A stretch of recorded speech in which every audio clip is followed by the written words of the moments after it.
ساتھیوں آداب۔ راحت آرا بیگم کی تصنیف کردہ اور ڈاکٹر فہمیدہ بیگم کی مرتب و شائع کردہ کتاب راحت آرا بیگم کی افسانہ نگاری اور منتخب افسانے، اس کتاب کا چھٹا اور آخری افسانہ محبت خدا سے ملاتی ہے کی ریکارڈنگ کے ساتھ میں مرزا عارف آپ کی خدمت میں حاضر ہوں، قبول فرمائیے۔ محبت خدا سے ملاتی ہے افسانہ۔ آرڈوچ مارٹن نامی ایک موچی بہت ہی خدا پرست واقع ہوا تھا۔ ایک بڑے مکان کے نچلے حصے میں اس نے ایک چھوٹی سی کوٹھری کرائے پر لے رکھی تھی جس میں ایک ہی دریچہ تھا۔ اس چھوٹے سے دریچے سے راستے پر گزرنے والوں کے صرف پاؤں دکھائی دیتے تھے، لیکن مارٹن ہر ایک شخص کو اس کی جوتی دیکھ کر پہچان لیا کرتا تھا۔ ایک مدت دراز سے وہ اس جگہ میں تھا، اس لیے یہاں کے ہر بچے بوڑھے سے اس کی جان پہچان ہو گئی تھی۔ اس کے پڑوس میں بہت کم اشخاص کے جوتے ایسے تھے جو کہ مرمت کی غرض سے وہ ایک دفعہ اس کے ہاتھ میں نہ پہنچے ہوں۔ یہی وجہ تھی کہ وہ اپنے ہاتھ کا کام لوگوں کے جوتوں کو دیکھ کر بخوبی شناخت کرتا تھا۔ اس وقت بھی جوتوں کے ڈھیر کے درمیان وہ بیٹھا تھا۔ کئی جوتے تو ایسے تھے جن میں اسے تلی لگانی تھی اور کسی میں ہاف سول لگانا اور کسی میں ٹانکا مارنا تھا۔ کچھ نئے جوتے بھی بنانے تھے، غرض اس کے پاس کام کی کمی نہ تھی کیونکہ وہ اپنا کام بڑی خوبی کے ساتھ انجام دیتا۔ اس کی دکان سے ہر کوئی کام لینا پسند کرتا تھا۔ اگر اسے معلوم ہوتا کہ وہ وقت پر کام نہ کر سکے گا تو وہ کبھی اس کا ذمہ نہ لیتا۔ اس نے کبھی جھوٹے وعدے کر کے کسی کو پریشان نہیں کیا، وہ برابر سچ کہا کرتا تھا، اس لیے ہر کوئی اسے عزت کی نگاہ سے دیکھا کرتا۔ وہ کام میں کبھی سستی نہ کرتا۔ یوں تو مارٹن ہمیشہ سے ایک دیانتدار اور اچھی فطرت کا آدمی تھا، لیکن اس وقت بھی جبکہ اس کی عمر زیادہ ہونے لگی تھی، وہ اپنی روح اور ہستی کو زیادہ پاک بنانے کی کوشش کرنے لگا تھا۔ سب سے بڑی خواہش اس کی یہ تھی کہ جس طرح بھی ہو اپنے معبود کی قربت حاصل کر لے۔ اس وقت وہ ایک جگہ ملازم تھا جبکہ اس کی بیوی نے انتقال کیا۔ اس نے اپنے پیچھے 3 برس کا ایک بچہ چھوڑا تھا۔ اس کے بہت سے بچے ہوئے تھے لیکن اب ان میں سے کوئی بھی زندہ نہ تھا، کیونکہ جس نے اسے یہ نعمتیں عطا کی تھیں اس نے پھر واپس بھی لے لیں۔ وہ سب کے سب بچپن ہی میں اسے داغ مفارقت دے گئے تھے۔ پہلے تو اس نے سوچا تھا کہ وہ اپنے بچے کو اپنی بہن کے پاس جو کہ شہر میں رہتی ہے بھیج دے گا، لیکن دوسرے ہی لمحے اس کا دل اپنے معصوم بچے کی محبت سے بھر گیا اور اس کی جدائی کے خیال سے اس کی روح کو ایک تکلیف سی محسوس ہونے لگی۔ یہ میرے ننھے سے بچے کے لیے مشکل ہوگا کہ ایک نئے خاندان میں پرورش پائے۔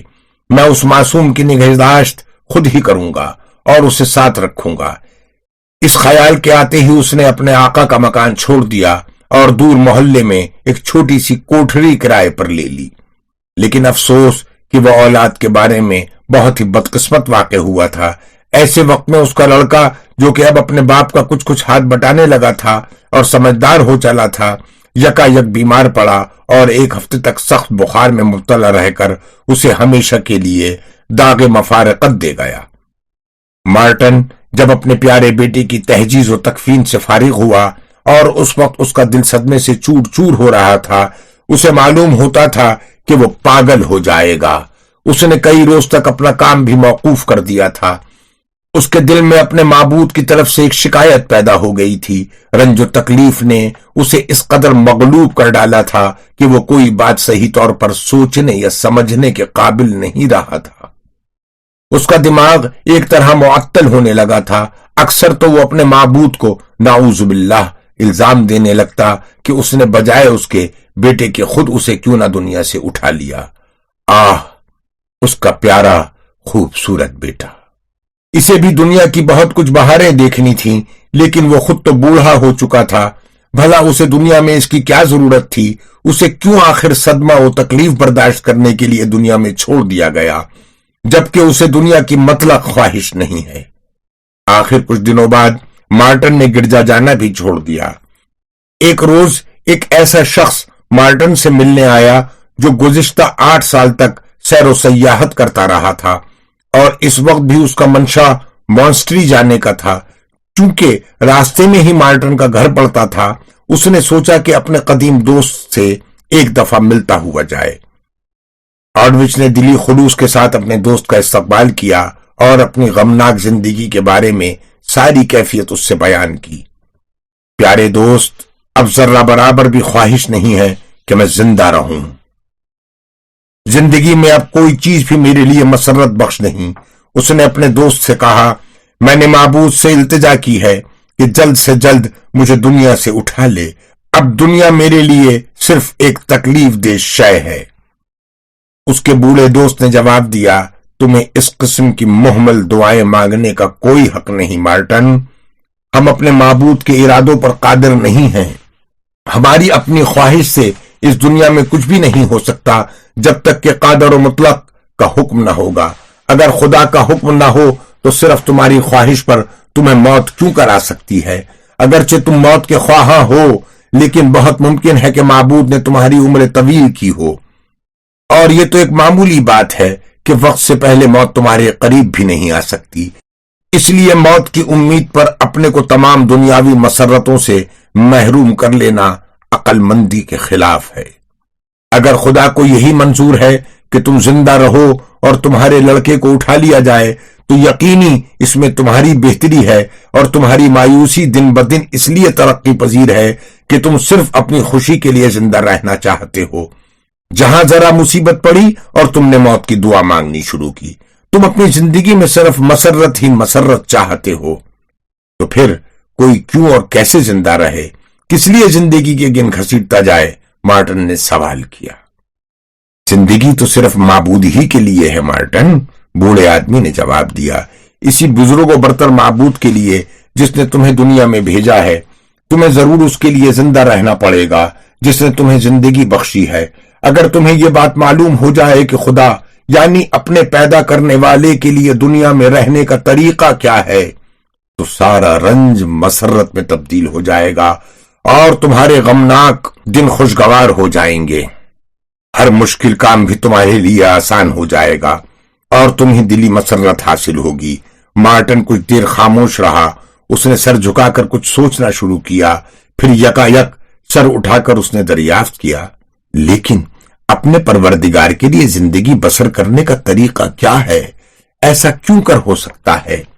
اس بوڑھے آدمی نے جواب دیا، پروردگار کے لیے کیوں کر زندہ رہا جا سکتا ہے، اس کا سبق ہمیں مسیح بہت پہلے دے چکے ہیں۔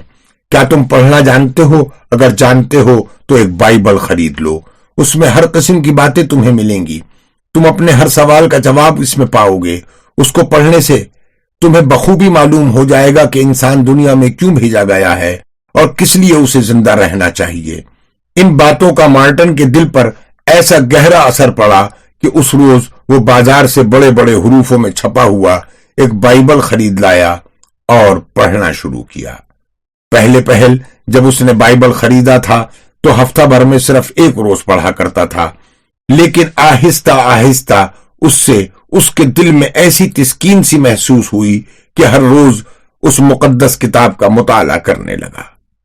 اکثر تو وہ اس کے مطالعے میں اس قدر محو ہو جاتا کہ اسے دنیا و مافیا کی خبر نہ رہتی، اور اس وقت وہ چونک پڑتا جب تیل ختم ہونے کی وجہ سے لیمپ بجھنے لگتا۔ پھر بھی بڑی مشکلوں سے وہ کتاب چھوڑ کر اٹھ سکتا تھا۔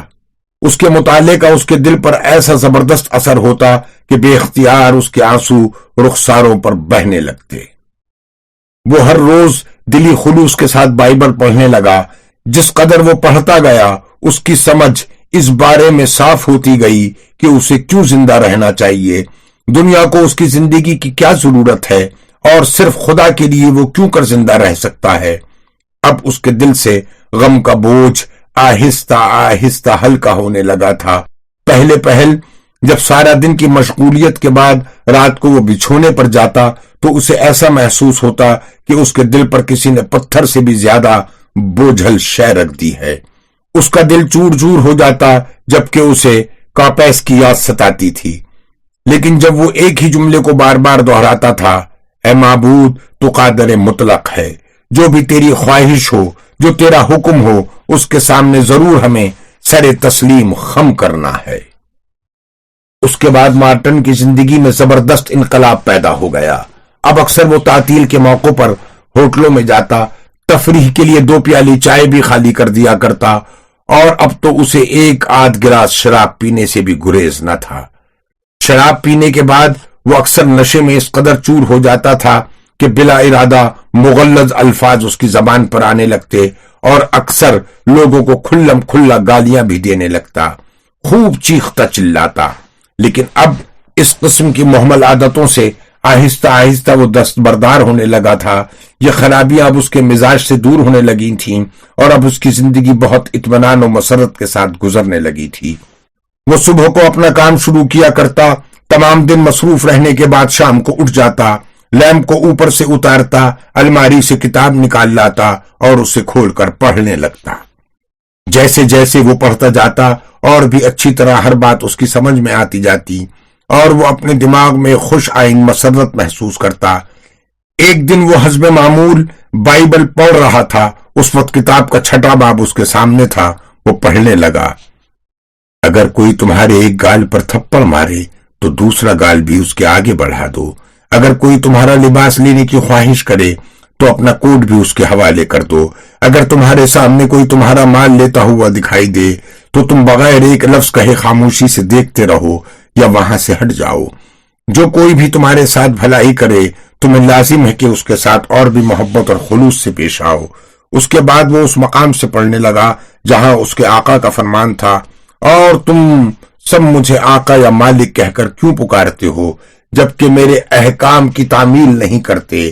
جو کوئی میری پیروی کرے گا اور میرے احکام کی تعمیل کرے گا اس کا بدلہ ضرور ایک روز اسے ملے گا۔ جو میرے احکام کی تعمیل سے انکار کرے گا اس کی مثال تو اس شخص کی مانند ہے جو اپنا گھر ایک معلق اونچی جگہ پر بغیر نیو کے بناتا ہے اور جس کے اڑا لے جانے کو ہوا کا ایک تیز جھونکا کافی ہے۔ جو میری باتوں کو بصر و چشم بجا لائے وہ مثل ان لوگوں کے ہے جو اپنے مکانات مضبوط نیو کے ساتھ تیار کرتے ہیں جنہیں ہوا کا تیز جھونکا کبھی نہیں ہلا سکتا۔ جب مارٹن نے ان الفاظ کو پڑھا اس وقت اس نے اپنے اندر ایک روحانی مسرت محسوس کی۔ اس نے اپنی اینک اتار کر کھلی ہوئی کتاب پر رکھ دی، دونوں ہاتھ کی کوہنیوں کو میز پر ٹیک کر اور ہتھیلی پر سر رکھ کر گہرے سوچ میں مستغرق ہو گیا۔ وہ سوچ رہا تھا، خبر نہیں میرا مکان ٹیلے پر ہے یا زمین پر، اور اگر یہ ٹیلے پر ہے تو ایک طرح اچھا ہی ہے۔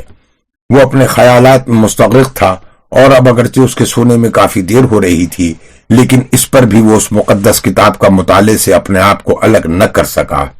وہ بڑھتا گیا اور آخرکار اب 7واں باب اس کے سامنے تھا۔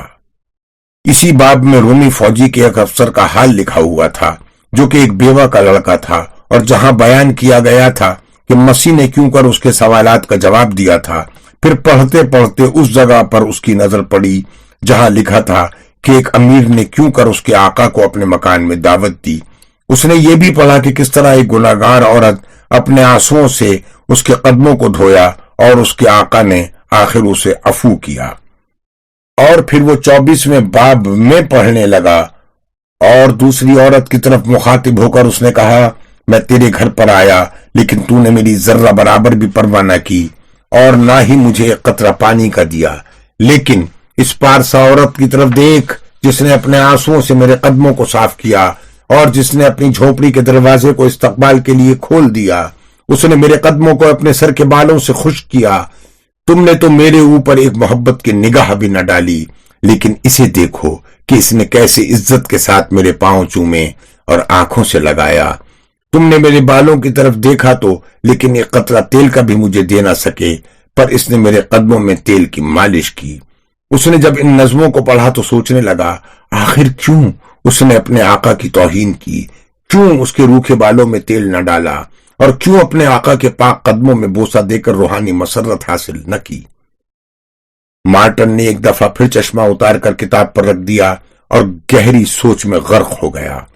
وہ شخص بھی ضرور میری ہی طرح ہوگا، وہ بھی صرف اپنے آرام کا خیال کرتا ہوگا، کیسے چائے کی پیالی ملے تاکہ پھرتی معلوم ہو، کیسے اپنے جسم کو سردی سے بچائے۔ یقینی وہ شخص بھی صرف اپنے آرام کا خیال کرتا تھا اور اس لیے کبھی کبھی مہمان کی پرواہ بھی نہیں کی تھی، لیکن یہ بھی تو دیکھنا چاہیے کہ وہ مہمان، وہ مقدس بزرگ، مہان آخر کون تھا؟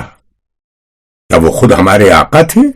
اگر وہ میرے یہاں بھی کسی روز تشریف لے آئیں تو کیا میں بھی ان کے ساتھ ایسا ہی سلوک کروں گا؟ آخر سوچتے سوچتے اس نے ایک تھکاوٹ محسوس کی، شدت تفکرات سے بے چین سا ہو کر اپنی دونوں ہتھیلیوں پر سر رکھ لیا۔ اسی حالت میں کب تک بے خبر سونے لگا۔ مارٹن، اس نے یکایک ایک آواز سنی، جیسے کہ بہت ہی قریب آ کر کوئی نہایت آہستگی سے پکار رہا ہو۔ وہ اپنی غنودگی سے چونک پڑا۔ کون ہے؟ اس نے کہا۔ پھر اس نے مڑ کر دروازے کی طرف دیکھا، لیکن وہ بدستور بند تھا، وہاں پر کوئی بھی موجود نہ تھا۔ اس نے پھر پکارا، کون ہے؟ لیکن اس دفعہ اسے ایک صاف مگر نہایت دھیمی آواز سے یہ کہتی ہوئی سنی، مارٹن، میرے منتظر رہو، میں تم سے ملنا چاہتا ہوں، ممکن ہے میں کل ہی تمہارے یہاں آؤں۔ مارٹن جاگ پڑا۔ وہ کرسی چھوڑ کر اٹھ کھڑا ہوا اور اپنے دونوں ہاتھوں سے آنکھیں ملنا شروع کی، ساتھ ہی حیرانی و پریشانی کی حالت میں ادھر ادھر تکنا شروع کیا۔ اس کی سمجھ میں نہیں آتا تھا کہ یہ الفاظ اس نے جاگتے میں سنے ہیں یا کہ نیند میں، یا شاید خواب میں کسی نے پکارا ہو۔ اب اسے نیند آ رہی تھی۔ اس نے بتی بجھا دی اور بستر پر دراز ہو گیا۔ دوسری صبح کو وہ سورج نکلنے سے پہلے ہی اٹھا، تھوڑی دیر عبادت کی، پھر اسٹوو جلا کر کھیر پکائی، اس کے بعد ایک چھوٹی کیتلی میں چائے بنانے کے لیے پانی چڑھا کر دکان کھولی اور کام میں مصروف ہو گیا۔ اس نے دکان کی چھوٹی سی دریچی بھی کھول دی اور اس خواب کے بارے میں سوچنے لگا جو گزشتہ رات اس نے دیکھا تھا۔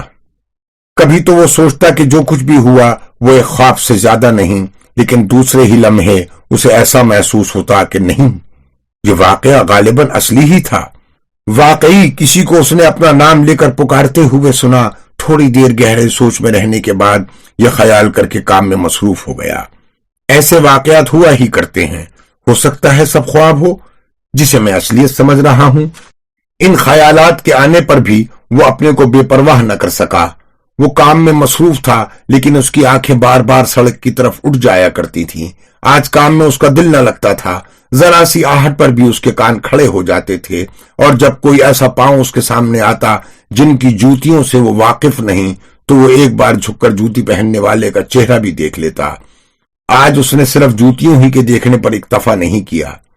ایک مکان مرمت کرنے والا مزدور گزرا جو کہ ایک نیا جوڑا جوتوں کا پہنے ہوئے تھا، پھر ایک پانی والا گزرا جسے بہشتی کہتے ہیں، پھر ایک سپاہی آیا جو کہ نکولس کی سلطنت کا تھا، اس کے ہاتھ میں زمین کھودنے کا ایک پھاوڑا تھا۔ مارٹن نے اس کی جوتیوں کو دیکھ کر اسے فوراً پہچان لیا۔ اس کی جوتیاں پرانے وضع کی اور بوسیدہ تھیں، جوتے کا اصلی رنگ غائب ہو چکا تھا اور ان پر دھول کی ایک تہ جمی ہوئی تھی۔ اس کا نام اسٹومپچ تھا۔ ایک سوداگر نے محض اس کی غربت کو دیکھ کر اور اس پر ترس کھا کر اسے اپنے مکان میں رہنے کو تھوڑی سی جگہ دے رکھی تھی۔ اس کا کام صرف یہ تھا کہ وہ اپنے مالک مکان کی وقت بے وقت مدد کیا کرے۔ وہ مارٹن کے دریچے کے قریب پہنچ گیا تھا اور اب اس نے پھاوڑے سے برف کے تودے کو صاف کرنا شروع کیا جو مارٹن کے دریچے کے سامنے جم گیا تھا۔ مارٹن نے صرف ایک نظر اس پر ڈالی اور بدستور کام کرتا رہا۔ میں شاید اس بڑھاپے میں دیوانہ ہو گیا ہوں، اس نے مسکراتے ہوئے دل میں کہا۔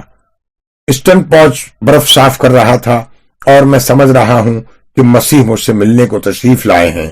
کس قدر بے وقوفی ہے۔ تقریباً 1 درجن جوتیوں کو مرمت کرنے کے بعد پھر ایک خاص کشش سے اس کی آنکھیں سڑک کی طرف اٹھیں۔